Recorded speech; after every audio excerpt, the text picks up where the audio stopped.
السلام عليكم. اليوم غادي نحضر معكم وصفه ديال لاباط البيتزا اللي كتجي زوينه وبنينه، اللي بزاف منكم كدوماندوني في لي ستوري وفي لي ريزو سوسيو. انا حضرتها معكم، كنتمنى تجربوها.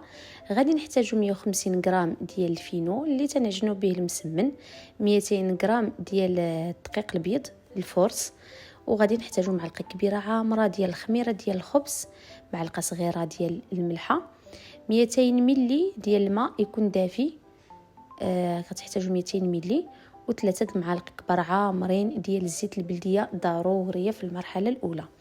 كتحاولوا تجمعوا هاد العناصر مزيان، وكتبقاو تزيدوا الماء بشويه بشويه. راني القياس ديال الماء اللي عطيتكم راه كيجيكم كافي ديال العجينه. غادي تتبعوا هاد المراحل، وخصوصا البنات اللي ما كتنجحش معاهم العجينه ديال البيتزا، هذه غادي تنجح معك ان شاء الله الا جربتي الوصفه بالتدقيق. غادي ندلكو هاد العجينه، ومن بعد ما غادي نجمعها غنزيد 2 معالق كبار ديال الزيت، وغادي نحاول ندخل هاد الزيت هذا مزيان في هاد العجينه ديالي. كيف ما كتشوفوا نحاول ندلكها واحد شويه باش كتجيني لاباط صراحه زوينه من كتجمعوها. وإلا بغيتو ما كنتو ما فيكم ما تدلكو، كتخليوها على جنب ترتاح واحد 10 ديال الدقائق، عاد كتزيدوا ليها داك شويه ديال الزويته وكتجمعوها. هنا كتحصلوا على عجينه شويه كتلتصق، من بعد كتغطيوها بالسلوفان ولا بشي حاجه، ومن بعد كتزيدوا عليها شي كبيشه سخونه باش دغيا كتضاعف الحجم.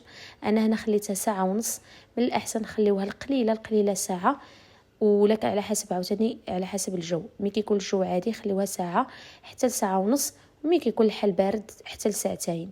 صافي هنا غادي نحاول نحيد هاد شويه العجينه اللي بقات ليا في الميكا حتى حاجه ما تضيع. ومن بعد غادي نزيد شويه ديال الزيت في يدي غير باش ما تلصقش. كتكتفوا يا اما بالزيت او بالماء، كيبقى لكم الاختيار غير باش ما تلصقش لكم العجينه. من بعد كتحاولوا تفشوها من داك الغاز اللي تكون فيها داك الخميره اللي تكونت. صافي وغادي هنا غادي نقسم العجينه ديالي على 3 ولا على 2، كيبقى لكم نتوما الاختيار. كل واحد كيف كيبغي يديرها، كاين اللي كيبغي يديرها فرديه صغيره، كاين اللي كيبغي يديرها كبيره عائليه. انا صراحه كنديرها كبيره قد الصينيه ديال الفران، وكنجمع ونطوي كتجي صراحه زوينه. صافي غادي نشكلهم كويرات كيف ما غادي تشوفوا، ومن بعد غادي ناخذ الصينيه ديالي. كتجيني هاد العمليه سهله، بلا تليط، بلا صراحه ما كتصدعوش راسكم ديروا مثلا الدلاك وتبداو تجبدوا في لاباط.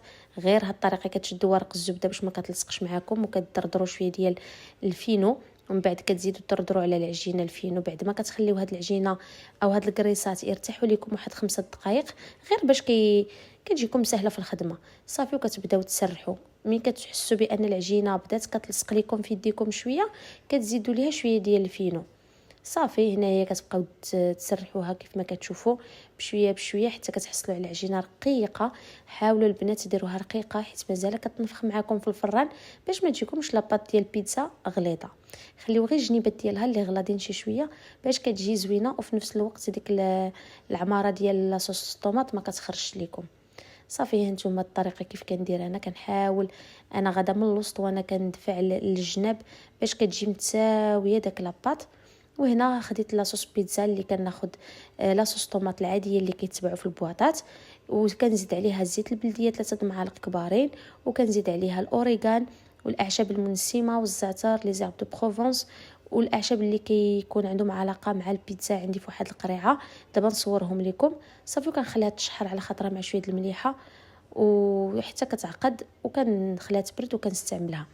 بنات فرنسا نعطيكم نصيحه على حسب الفرماج ديال البيتزا، استعملوا هاد 3 فروماج. راه كيكون في لي غروند سورفاس فين ما مشيتو كيكون كيتباع، لو كلير، اوشون، ليدل، الدي، فين ما مشيتو راه كيتباع، حتى في سوبيرو فين ما مشيتو. صافي وكيجي صراحه بنين وكيجي كيدوب في البيتزا. صافي هنا درت بيتزا غير عاديه بالفرماج ولا صوص طوماط والزيتون. الفران عندي شاعل اقصى درجه ل 250 درجه، لحد كل وحده والفران ديالها شعلوا حتى لاقصى درجه.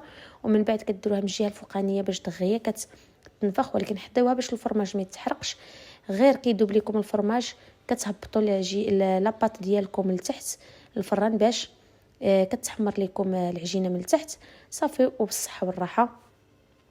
كنتمنى هاد الوصفه تنال الاعجاب ديالكم وبزاف منكم جربوها وعجبتهم النتيجه. كنتمنى حتى نتوما تجربوها، وإلا عجبتكم خليو ليا في التعاليق ولا دوزوا عندي الانستغرام شهوة هاجر وخليو ليا التصاور والتطبيقات ديالكم. كنتمنى لكم فرجه ممتعه وكنقول لكم بسلامه مع فيديو الجاي ان شاء الله.